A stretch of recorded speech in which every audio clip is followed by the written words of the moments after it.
हरे कृष्णा। प्रिय श्रोताओं, आप सभी का हमारे YouTube चैनल त्योहार गाइड पर स्वागत है। इस वीडियो में प्रिय श्रोताओं, अब हम आप सभी को बताएंगे कि आस माता की पूजा कैसे की जाती है, व्रत की विधि क्या है और इस व्रत का क्या महत्व है।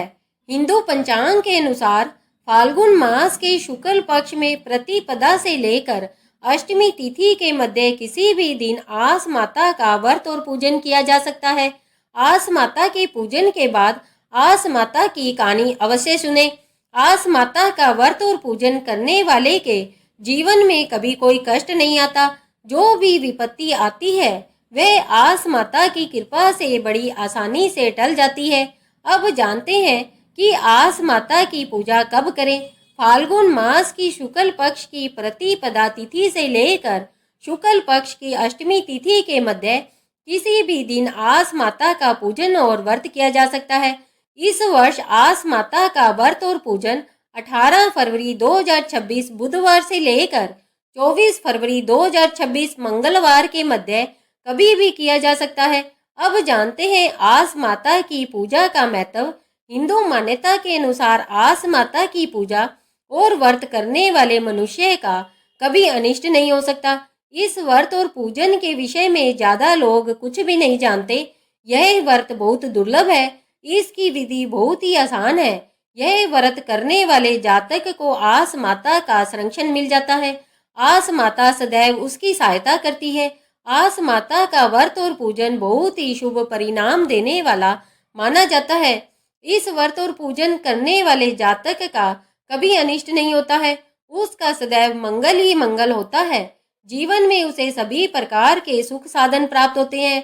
वह एक सुविधा पूर्ण जीवन जीता है। वह हमेशा विजय होता है। उसको कभी धन दाने की कमी नहीं होती। जीवन में प्रसन्नता आती है। पारिवारिक संबंधों में मधुरता आती है। अब जानते हैं कि आस माता की पूजा कैसे करें। फाल्गुन मास की शुक्ल पक्ष के प्रतिपदा से अष्टमी तक के बीच में आप जिस दिन भी यह व्रत और पूजन करना चाहे उस दिन इस विधि से व्रत और पूजन करें।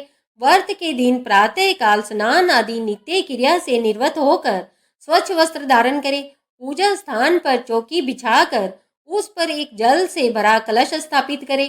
धूप दीप जलाकर कलश पर रोली से स्वास्तिक बनाकर उस पर चावल चढ़ाए। फिर गेहूं के 7 दाने हाथ में लेकर आस माता की कहानी कहे या सुने। कहानी सुनने के पश्चात एक थाली में पूड़ी हलवा और दक्षिणा रखकर बायना निकाल कर अपनी सास या परिवार की किसी बड़ी स्त्री या किसी ब्राह्मणी को दे। फिर उनके पैर छूकर आशीर्वाद प्राप्त करे। बायना निकालने के पश्चात स्वयं भोजन करे। दिन में एक समय पूजा जरूर करे। यदि किसी के पुत्र जन्म हुआ हो या पुत्र का विवाह हुआ हो तो उस वर्ष आस माता का उद्यापन अवश्य करे। अब जानते हैं आस माता के व्रत के उद्यापन की विधि। आस माता के व्रत के उद्यापन में उपरोक्त विधि से पहले पूजन करें। उद्यापन में 4-4 पूड़ी और हलवे के साथ 7 बाइने निकाले। उसमें से एक पर तिल और दक्षिणा रख कर अपनी सास को दे। बायना देने के बाद उनके चरण स्पर्श कर कर उनसे आशीर्वाद प्राप्त करे। फिर बाकी बचे हुए 6 बायने स्वागिन स्त्रियों में बांटते हैं। अब जानते हैं आस माता के व्रत की कहानी।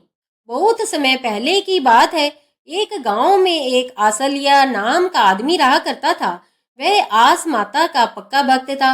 वह नियम से हर वर्ष आस माता का व्रत और पूजन किया करता था। आसलिया चौसर का बहुत मंजा हुआ खिलाड़ी था। उसकी एक विशेषता यह थी कि वह चौसर में जीते या हारे पर उसके बाद ब्राह्मण को भोजन अवश्य करवाता था। आसलिया आए दिन भोजन के लिए ब्राह्मणों को घर लाया करता था। उसकी इस बात से उसकी भाभियां और माँ बहुत नाराज रहते थे। एक दिन उन्होंने क्रोध में आकर आसलिया को कहा कि आप चौसर में हारो या जीतो, हमें उससे कोई सरोकार नहीं है। कोई ढंग का काम तो करते नहीं और आए दिन किसी न किसी को खिलाने के लिए ले आते हो। ऐसा कहकर सभी आसलिया को घर से चले जाने को कहते हैं। आसलिया वह घर और गांव छोड़कर नगर में चला गया। वहां शुरुआत में उसे बहुत परेशानियां हुई। उन दिनों आस माता का व्रत का समय आया। उसने सब कुछ छोड़कर आस माता का व्रत और पूजन किया। आस माता की कृपा से उसकी सभी परेशानियां समाप्त होगी। चौसर के खेल ने उसे उस नगर में बहुत प्रसिद्ध बना दिया। उसके पास धन धान्य की कोई कमी नहीं रही। उसके खेल की प्रशंसा सुनकर उस नगर के राजा ने उसे चौसर खेलने के लिए आमंत्रित किया। राजा और आसलिया में चौसर का खेल चला। राजा उस खेल में आसलिया से हार गया। राजा उसके खेल से बहुत प्रभावित हुआ। राजा ने प्रसन्न होकर उससे अपनी पुत्री का विवाह करा दिया और उसे अपने राज्य का उत्तराधिकारी घोषित कर दिया। आसलिया उस नगर का राजा बन गया। उधर उसके घर छोड़ने के बाद से उसके घर पर विपत्तियां आने लगी।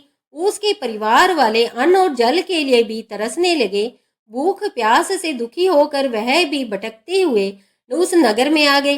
उन्होंने नगर में आसलिया के विषय में लोगों से सुना कि वह प्रतिदिन ब्राह्मणों और गरीबों को भोजन कराता है और उसके समान चौसर कोई नहीं खेलता।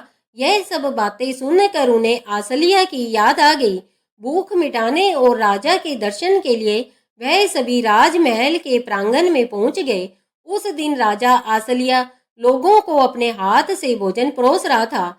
अपने परिवारजनों को देखकर आसलिया ने उन्हें पहचान लिया। उन सभी ने भी आसलिया को पहचान लिया।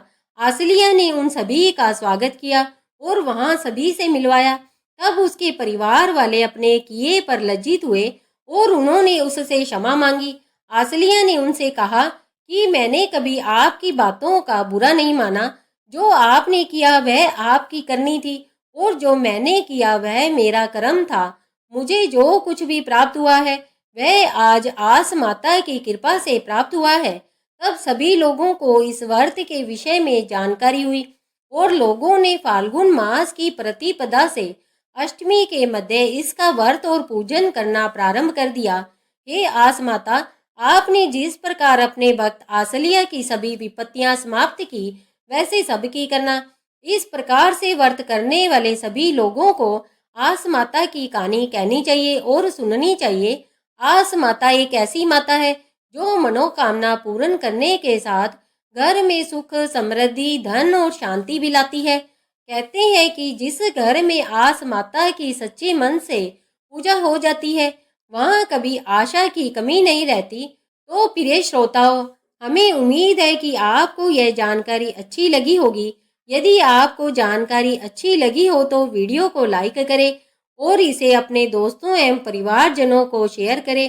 कमेंट में जय आस माता की लिखें ताकि माता की कृपा आप सब पर बनी रहे। ऐसी ही धार्मिक कथाओं व्रत विधि जानने के लिए हमारे चैनल त्योहार गाइड को सब्सक्राइब करना ना भूलें। मिलते हैं अगली वीडियो में। तब तक के लिए आप सभी को हरे कृष्णा हरे कृष्णा हरे कृष्णा, राधे राधे राधे राधे राधे राधे।